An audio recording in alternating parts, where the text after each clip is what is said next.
minha amada, abrir a sua Bíblia no Evangelho de João, capítulo 1, versículo de número 11 e 12.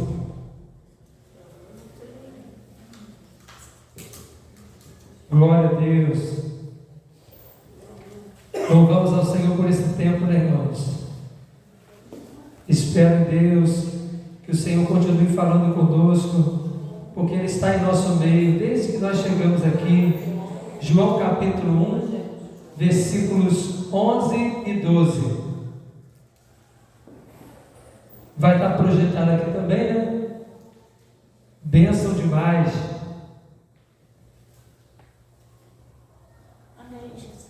Amém, irmãos? Diz assim a palavra do Senhor: veio para o que era seu, e os seus não receberam, mas a todos quanto receberam, deu-lhes o poder de serem feitos filhos de Deus, aos quais creem no seu nome. Amém? Nós iremos, irmãos, trabalhar nessa manhã a seguinte temática: Deus não tem filhos preferidos.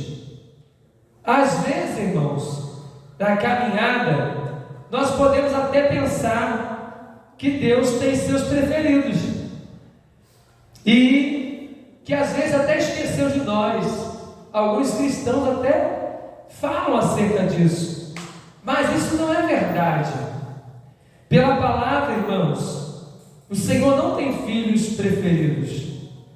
Somos nós que saímos da direção de Deus, desviamos do seu propósito e não entendemos a maneira pela qual Deus quer nos usar para glorificar e exaltar o seu santo nome.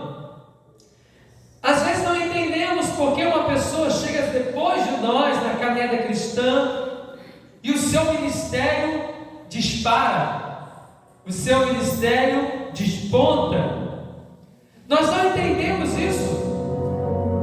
Chega alguns irmãos que até criticam: meu Deus do céu, eu estou aqui há tanto tempo. Não a gente aqui, na caminhada cristã no geral. Por que fulano chegou depois e já prega, já louva, já dá aula na escola dominical, já exerce o ministério e eu não? E às vezes nós pensamos: meu Deus do céu, esse camarada é preferido do Senhor. Isso não está preso a isso.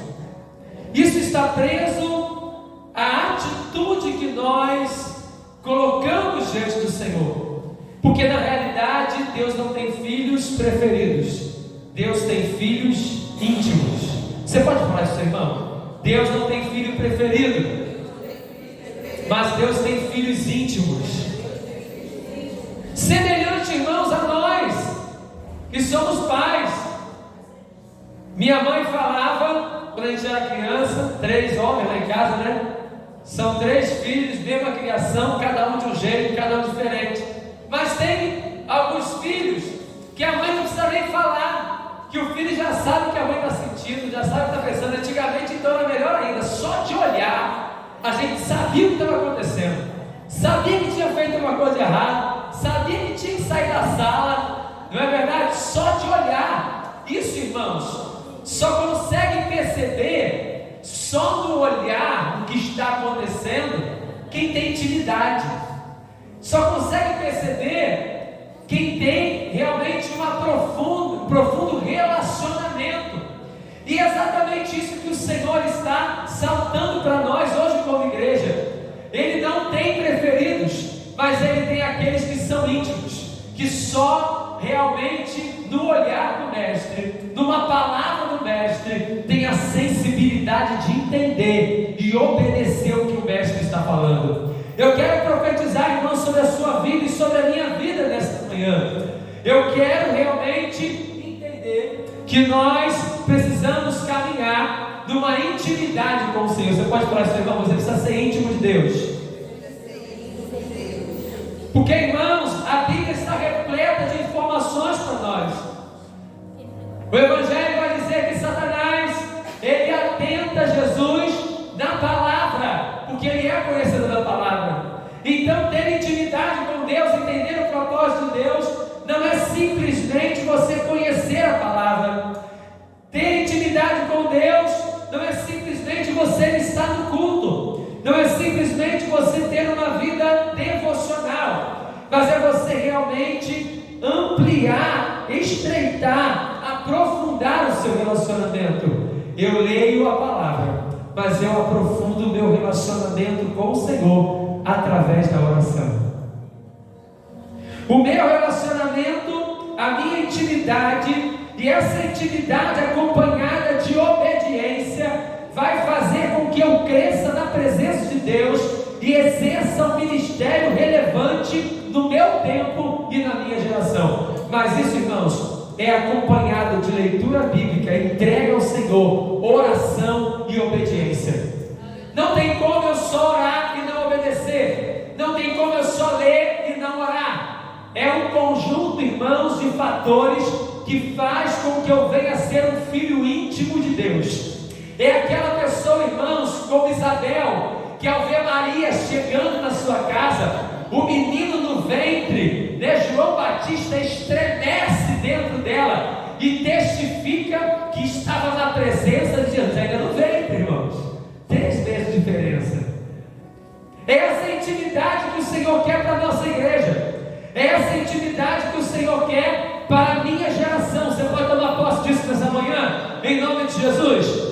E é com essa intimidade, irmãos, que nós vamos transpor a barreira do pensamento e entender que o Senhor chama filhos em intimidade, não porque Ele tem preferido,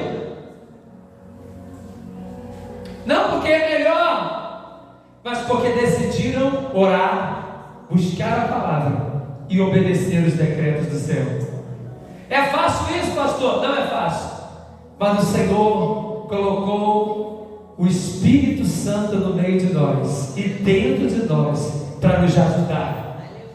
Existem homens, irmãos, semelhantes a nós, que moveram gerações, que foram tomados pelo poder do Espírito Santo, e as suas gerações foram impactadas pela presença de Deus através das suas vidas. Eu estou falando de homens, um homem, dentro do seu tempo, dentro da sua história, não porque eram melhores, eram preferidos, mas eram íntimos de Deus. Olha que coisa interessante, irmãos. Eu quero citar aqui John Wesley. Ele orava de 4 da manhã até 10 da manhã, e ele ganhou 5 milhões de almas para Jesus. Eu quero citar aqui também Charles Finney. Orava de 4 da manhã até as 8 da manhã, ganhou 6 milhões de almas para Jesus. Eu quero dizer sobre o Mundo também, um grande pregador da palavra, orava de 4 da manhã até as 11, ganhou 6 milhões de almas para Jesus. Billy Graham, que é muito contemporâneo a nós, ele orava de 4 da manhã até as 9 da manhã, ganhou 6 milhões de almas para Jesus. O que esses homens tinham de comum? Uma vida de oração e obediência à palavra. Deus não tem filhos preferidos, Ele tem filhos íntimos. Aleluia. Você pode declarar isso comigo no 3? 1, 2, 3. Deus não tem filhos preferidos. Deus tem filhos íntimos. E por isso, irmãos, há uma dificuldade muito grande de estabelecer propósito. Há uma dificuldade muito grande de manter o curso da caminhada. Há uma dificuldade muito grande de manter uma vida de oração, de busca da palavra e de obediência à palavra. Provérbios capítulo 8, versículo 17 vai dizer: eu amo os que me amam, e os que de madrugada, ou em outras traduções, o que bem cedo me buscam, me acharão, ou me encontrarão. Há um segredo de Deus revelado para nós nesta manhã, e o segredo passa por uma vida de íntima oração, íntima busca, íntima comunhão com o Senhor, para que você possa transformar sua geração. Você crê nisso em nome de Jesus? Deus, irmãos, Ele tem preparado isso para este tempo sobre nós. Não acabou. Não acabou. Eu creio, irmãos, que o Senhor quer nos levantar para viver uma nova estação, um novo tempo, uma nova, realmente, intimidade e experiência com o Senhor. Eu não posso me acostumar a estar somente aqui no ambiente de adoração com só crente. Eu preciso realmente ter uma chama acesa dentro de mim para proclamar as boas novas de salvação e vida em o nome de Jesus. Deus tem levantado seus filhos íntimos para anunciar salvação sobre a terra. Você pode profetizar para os seus irmãos? É contigo nessa manhã. Fala, é contigo. Deus tem levantado seus filhos íntimos para anunciar salvação sobre a terra. Só vai entender quem tem intimidade, irmãos. O que começou em Atos capítulo 2 não acabou. Ele se mantém até os dias de hoje. 120 pessoas estavam reunidas na casa. E casa em grego é óikos. Óikos significa lugar de intimidade. Olha que coisa linda, irmãos. Eles estavam obedecendo a voz do mestre: ficai em Jerusalém, até que do alto vocês sejam revestidos de poder. 120 pessoas estavam naquela casa orando, buscando ao Senhor. Alguns até não estavam entendendo, mas estavam obedecendo. Eu quero abrir aqui um adendo para você. Tem hora que você não vai entender, tem hora que você não vai conseguir discernir, tem hora que o decreto do céu é somente obedecer, obedecer, obedecer, porque Ele vai cumprir as demais coisas. E assim aconteceu. Veio um vento, irmãos, veemente e impetuoso, como a palavra do Senhor, e todos foram cheios naquele lugar. E o que começou ali se espalhou, irmãos, pela face da terra. Os 12 discípulos se espalharam para pregar a palavra e chegou até nós nos dias de hoje. E durante a história, Deus levanta homens e mulheres para impactar regiões, impactar cidades, impactar bairros. E eu quero dizer que você faz parte desse projeto até que ele venha. Precisamos chamar a existência para isso. Eu me recordo de John Bunyan. Não sei se alguns irmãos já ouviram falar dele.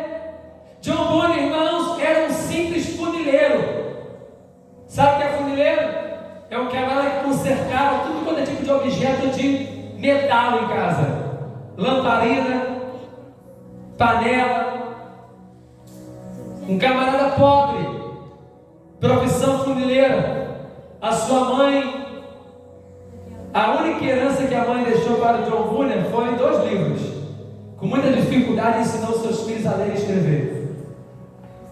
É esse homem, irmãos, que vai contrariar toda a expectativa dos dias modernos.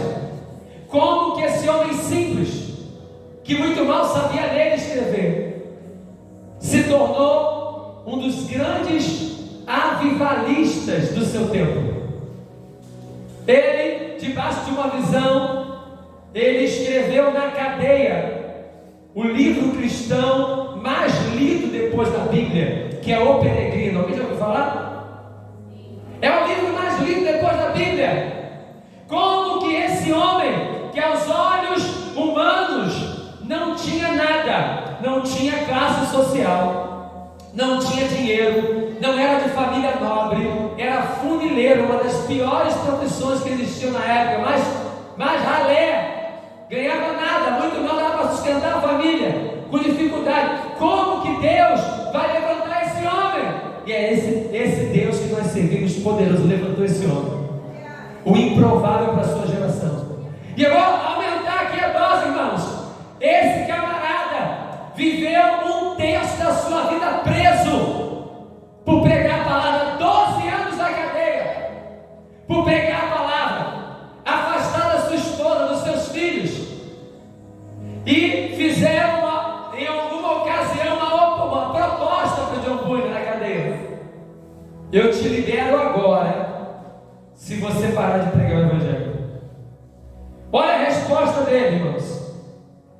Coisa linda, irmãos. John Bunyan falou a seguinte situação: se eu sair hoje da prisão, pregarei amanhã a palavra com o auxílio de Deus. Ele não ficou preso um dia, uma semana. Ele ficou preso 12 anos. E quando fizeram a proposta para ele voltar atrás no propósito de Deus para a vida dele, ele manteve o propósito. O que nós enfrentamos hoje, irmãos?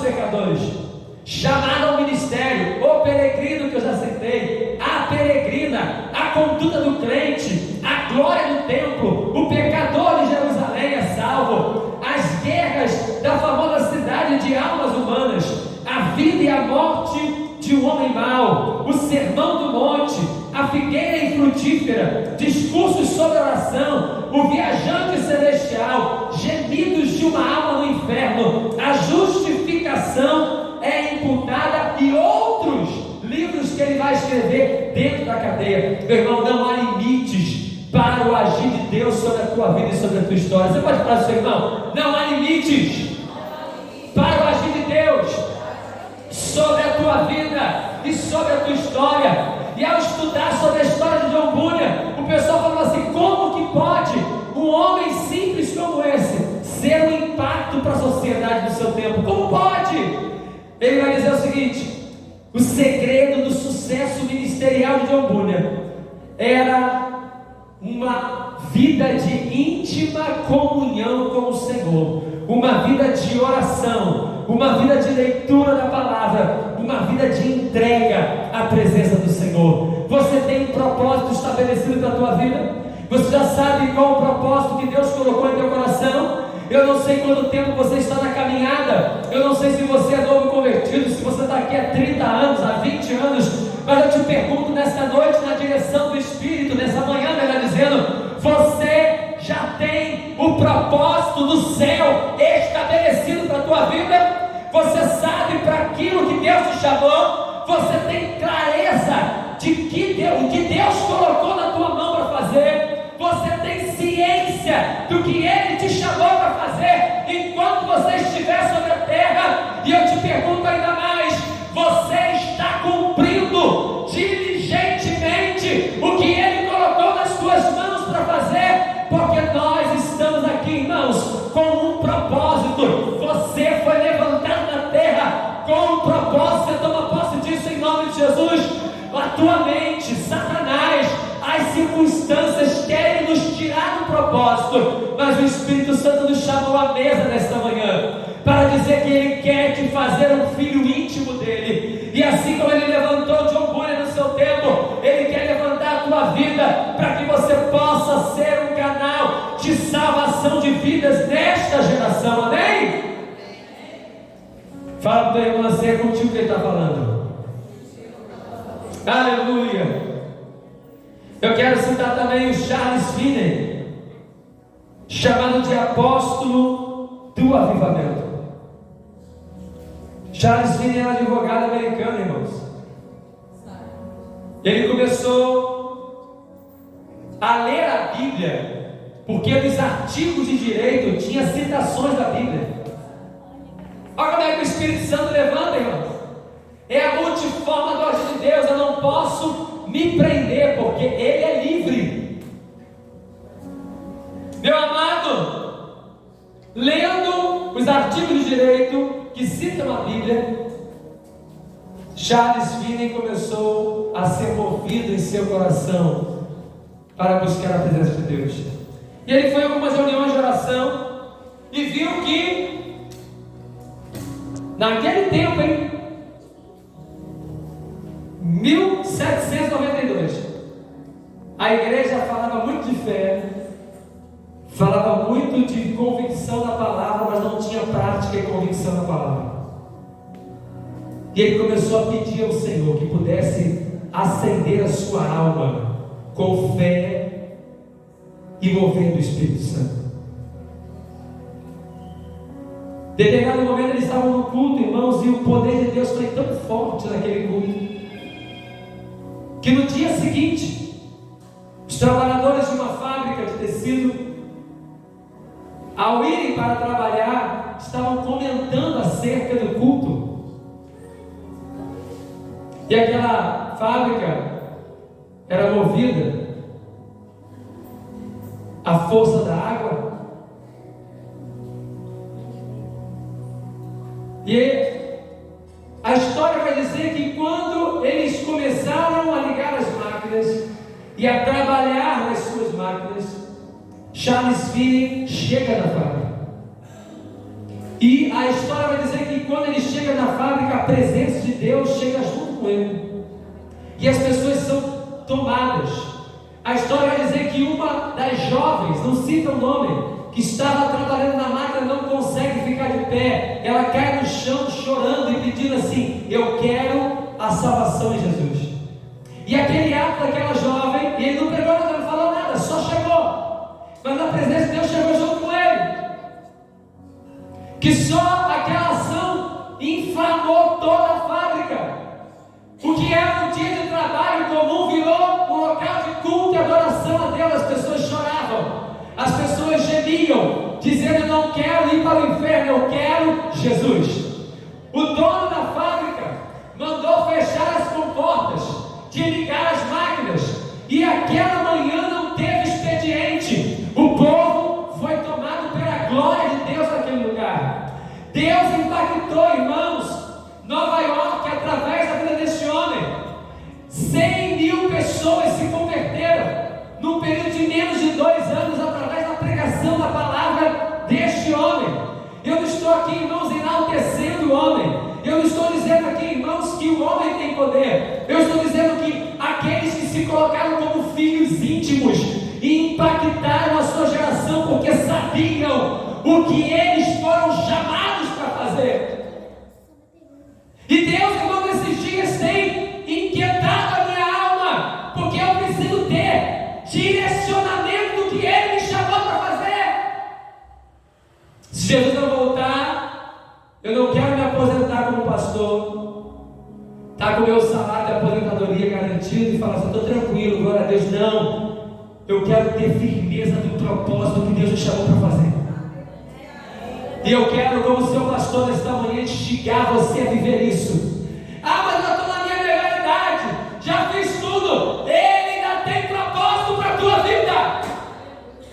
Eu quero crer, irmãos, que a presença de Deus é sobre você e sobre a minha vida, porque o filho não é diferente de nós.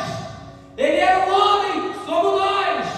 Elias também é, a Bíblia cita isso. E eu preciso, irmãos, ter este sentimento: o que o Senhor me chamou para fazer, o que eu preciso fazer, o que eu preciso gerar em obediência, em retidão, em intimidade diante de Deus, para que eu possa transformar a minha geração. John Wesley vai dizer dele: 100 homens que não temam nada senão pecado, que eu vou transformar a minha geração.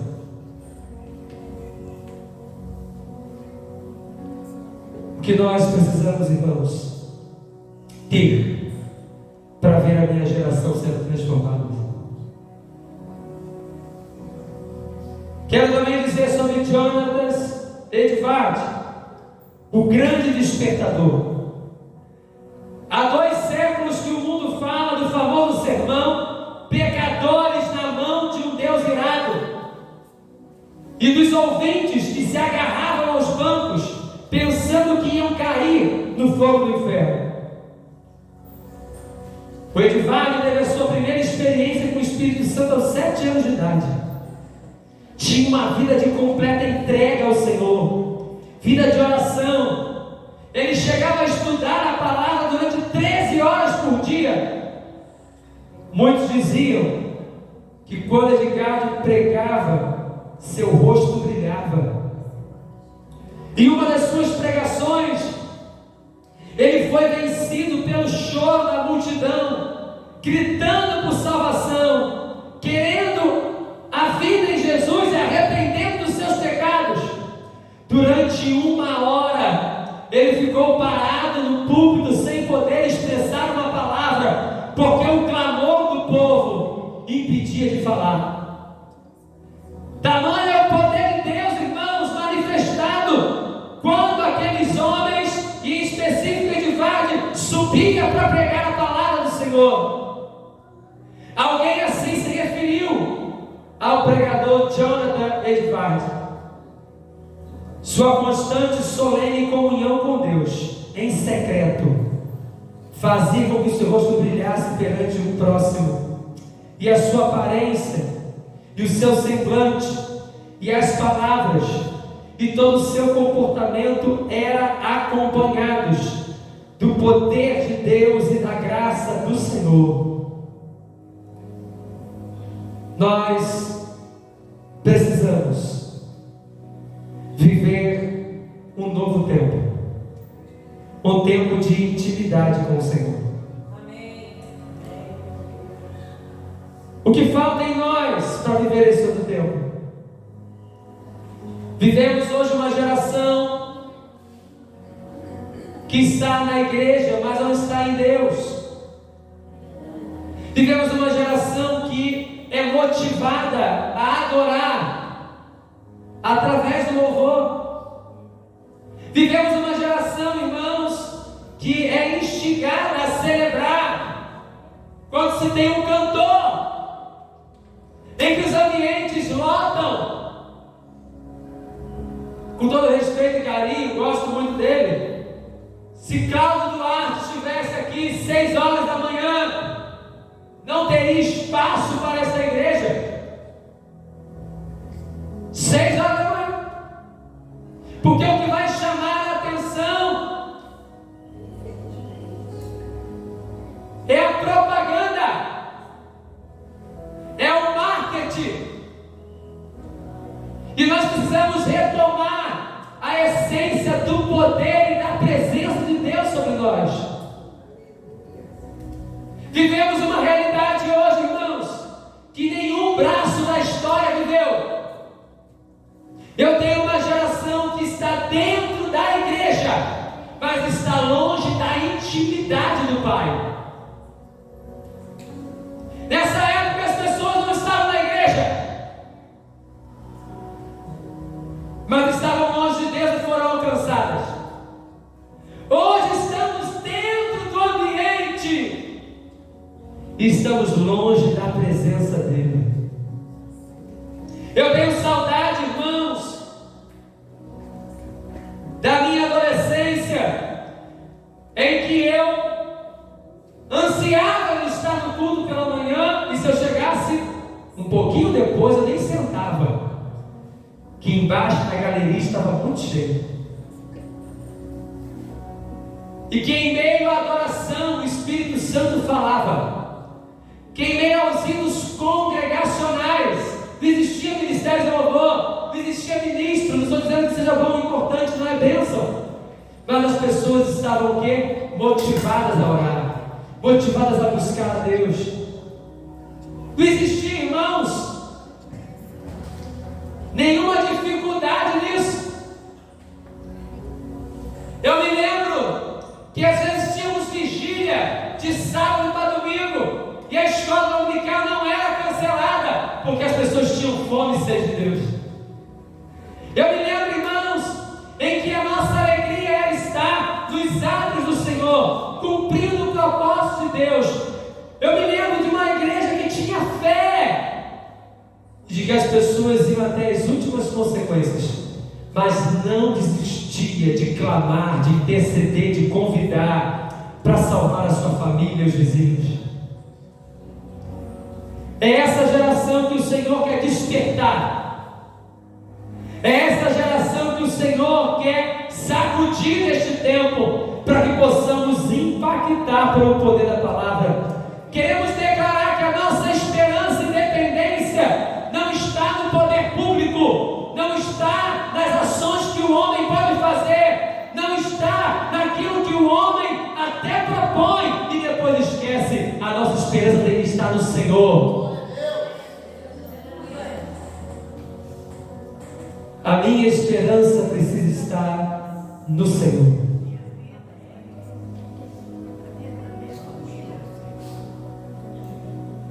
Eu queria encerrar, irmãos, falando sobre o Miller, um pregador inglês, um homem de extrema oração e intimidade com o Senhor, que viveu a sua vida debaixo da graça de Deus.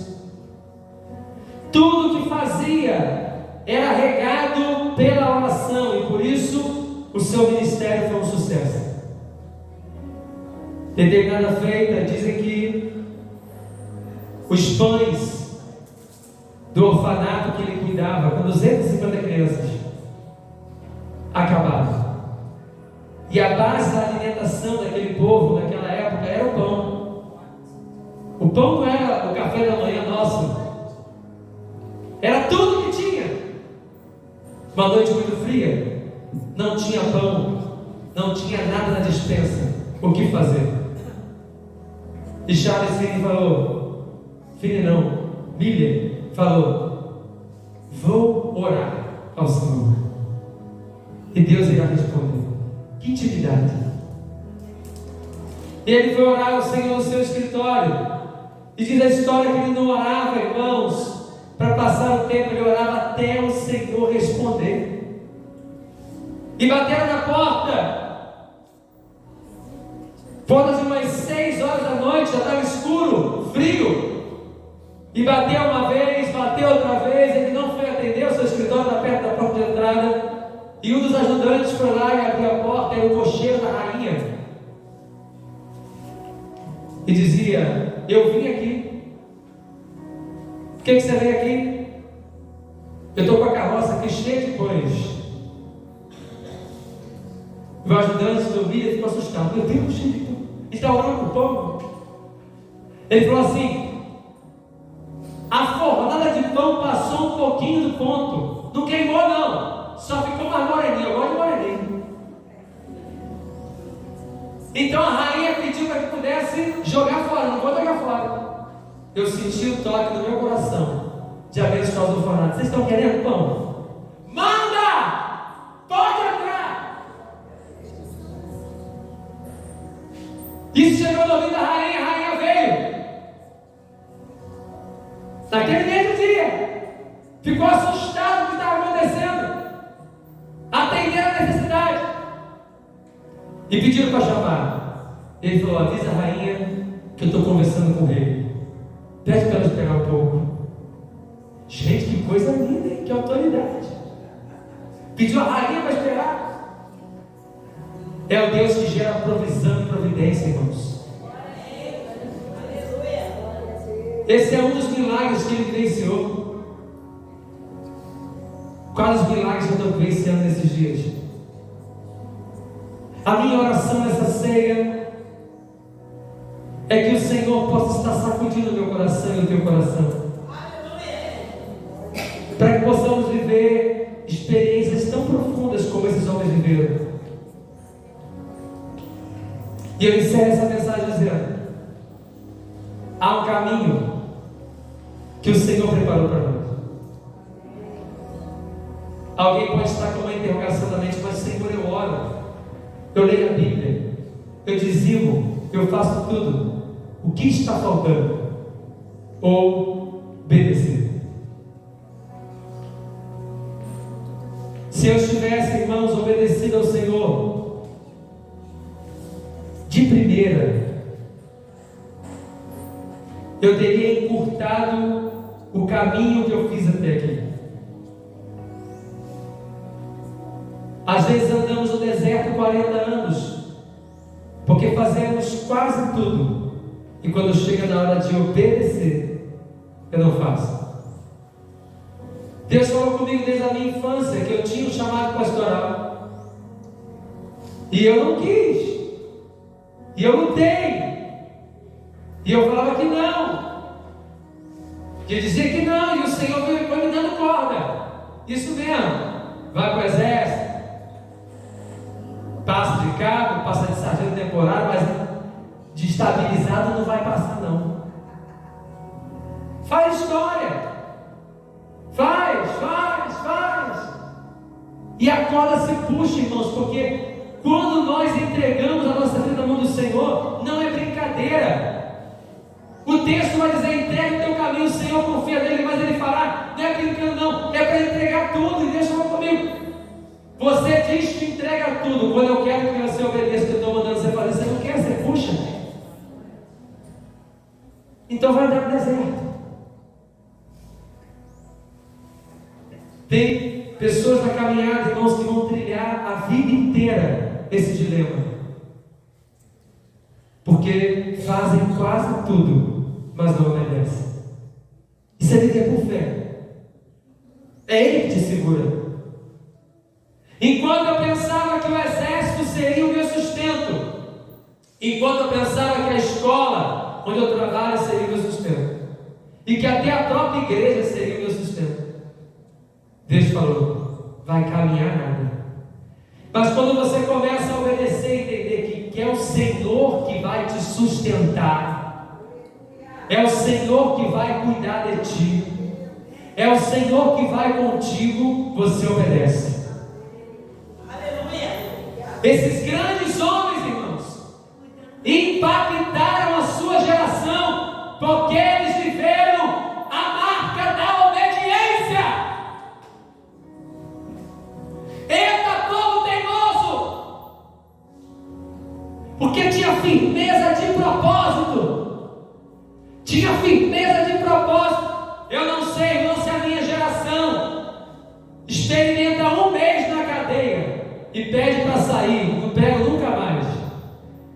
Eu falei de um camarada que ficou 12 anos.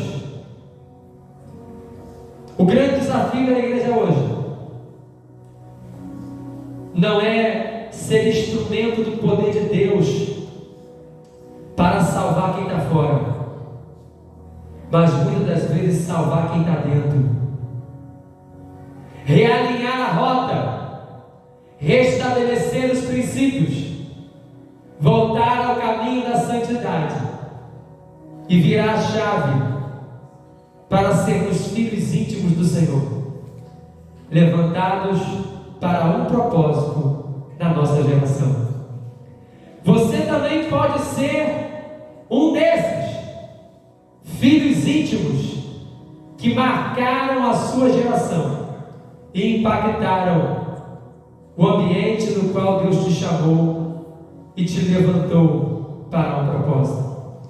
Que na manhã desse dia o Senhor realinhe os propósitos pelo qual nós fomos chamados. Você pode ficar de pé em nome de Jesus?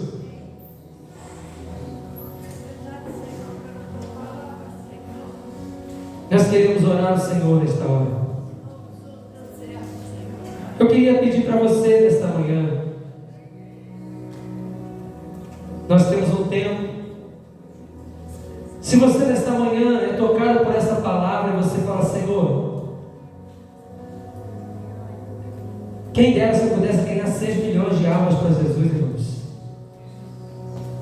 Mas não começa com 1 milhão, começa com uma. Você nesta manhã quer ser um ganhador de almas. Você que quer gerar uma vida de intimidade com Jesus. Eu convido você até o altar do Senhor nesta manhã. Nós queremos orar contigo. Eu também me coloco hoje diante do altar. Eu quero ser um desses. Eu não sei por onde vai começar. Eu não sei quando vai começar. Eu só quero seguir os passos. Eu quero orar intimamente com Ele. Eu quero ter uma vida de intimidade com a palavra. E quando Ele mandar fazer, eu quero fazer e obedecer. Se cada um de nós formos um evangelista, irmãos, da nossa geografia, não vai ter lugar aqui na igreja. Quem faz e executa é o poder do Espírito Santo. Aleluia. Espírito Santo, nós queremos nesta manhã, Senhor, viver em intimidade contigo. Essa palavra, Senhor, queima o nosso peito nesta manhã, porque às vezes achamos que aquelas pessoas estão fazendo isso porque são amigos do pastor, são colegas do bispo, têm conhecimento com o governo, ou têm poder aquisitivo. Não, Senhor. O teu poder é maior do que todos os poderes do universo. O teu poder excede a todo o poder humano. E nós queremos aqui, irmãos, como igreja, diante do altar do Senhor, navegar e fluir no poder do Espírito. Espírito. O Senhor que nos sonda, como o Salmo 139, conhece por dentro e por fora. Que o Senhor penetre em nossas almas nesta manhã. Que possamos ter aqui neste lugar almas se rendendo, Senhor, antes do apelo final. Que possamos, ó Deus, ter pessoas que queimem como tochas acesas diante da Tua presença. Que possamos, ó Deus, estarmos acesos e vivos diante da Tua presença. Porque foi para isso que o Senhor nos levantou.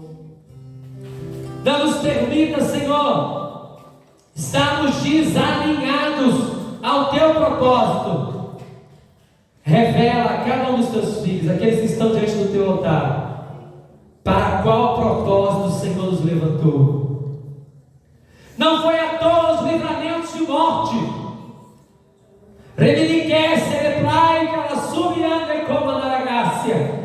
Não foi à toa os escapes.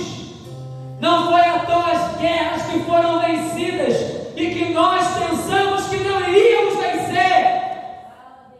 É porque o Senhor tem algo a realizar através de nós. E nós queremos nos rasgar diante da Tua presença e dizer: Senhor, levanta-nos neste tempo. Nós não queremos nos importar com a estrutura humana, com o tapinha nas costas, ou que você é uma bênção. Nós queremos nos importar com o Pai, que nós temos intimidade e que estamos agradando a Ele.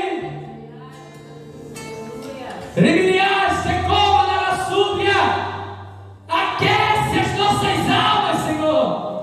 Não permita que a frieza espiritual tome conta de nós e salva-nos de nós mesmos, Espírito Santo.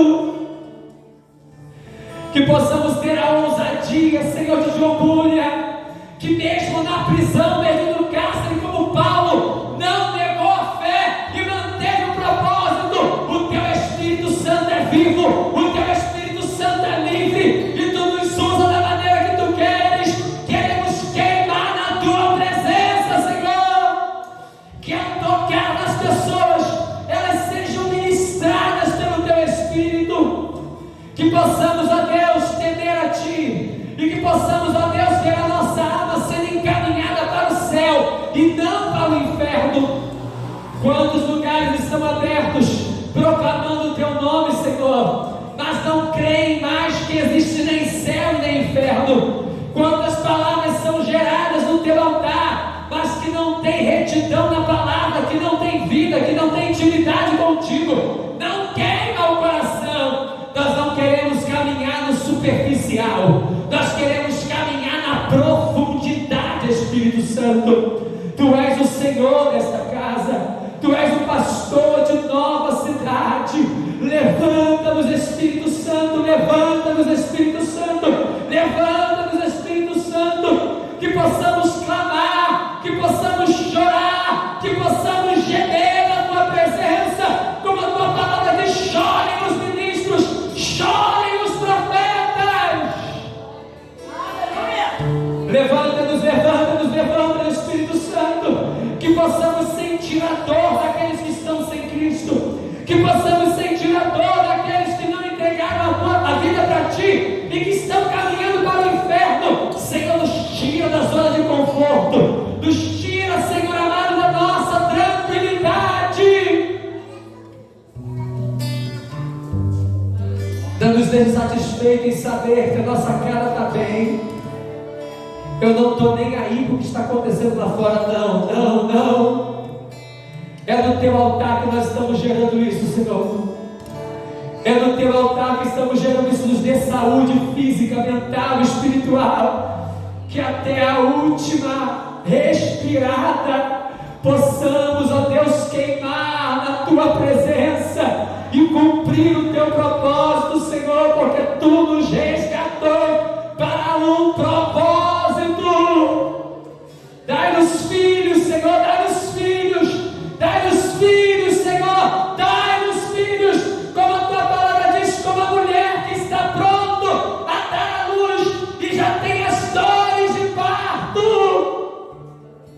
Que possamos como igreja sentir, Senhor. Que possamos como igreja sentir.